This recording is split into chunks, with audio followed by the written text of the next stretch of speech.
কুড়িগ্রামে ব্রহ্মপুত্র, ধরলা, তিস্তা, দুধকুমার সহ সব কটি নদীর পানি কমতে শুরু করেছে। ধীরে ধীরে উন্নতি হচ্ছে বন্যা পরিস্থিতির।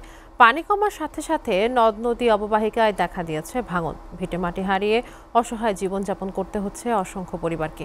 এ বিষয়ে বিস্তারিত জানাতে সরাসরি যুক্ত হচ্ছেন সহকর্মী জাহিদুল ইসলাম। জাহিদ, বন্যা এবং ভাঙন নিয়ে আপনার কাছে সর্বশেষ কি তথ্য আছে আমাদেরকে জানাবেন।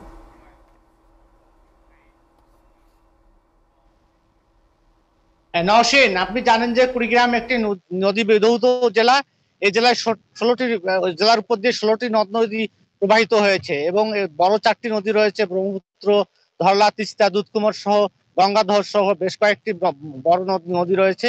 এই পানি বাড়ার সঙ্গে এবং কমার সঙ্গে কিন্তু এই এলাকায় ভাঙন সৃষ্টি হয় এবং এরই ধারাবাহিকতায় গত এক মাস ধরে কিন্তু প্রায় এই জেলার 9 উপজেলায় প্রায় 40টির অধিক জায়গায় ভাঙন দেখা দিয়েছে এবং সেই ভাঙন কবলিত এলাকায় প্রায় 1000-এরও অধিক মানুষ কিন্তু এই এক মাসে কিন্তু তাদের বাড়ি ঘর জমি জমা ভেঙে নিঃস্ব হয়ে পড়েছে।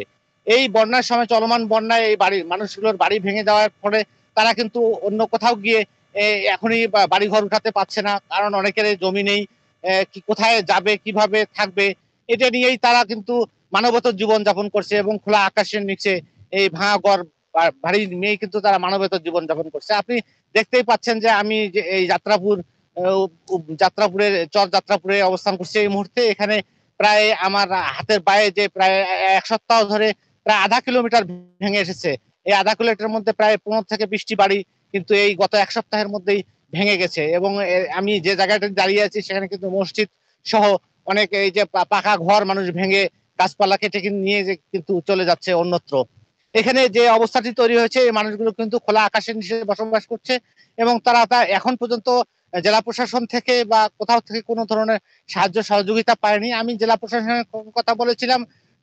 জেলা প্রশাসনের ত্রাণ বিভাগ আমাকে যেটি জানিয়েছেন যে তারা এই ভাঙন কবলিত মানুষের জন্য ত্রাণের টিন চেয়ে আবেদন করেছে, এখন পর্যন্ত কোনো পায়নি। যদি এর কোনো বরাদ্দ পায় ত্রাণ মন্ত্রণালয় থেকে, তখন তাদের জন্য কিছু ব্যবস্থা করবেন বলে তারা আমাকে জানিয়েছেন। আর অন্যদিকে নদ নদীর পানিগুলো কমতে শুরু করেছে। সেই সাথে যে আমি গতকাল পর্যন্ত দেখছি যে 674 হেক্টর জমির উপরে পানি রয়েছে, ফসলের উপরে পানি রয়েছে।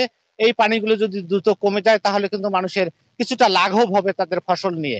পানি উন্নয়ন বোর্ড বলছে যে এই পানি কিন্তু 10-15 দিন এরকমই থাকতে পারে, বাড়া কমার মধ্য দিয়েই কিন্তু অতিবাহিত হওয়ার সম্ভাবনা রয়েছে।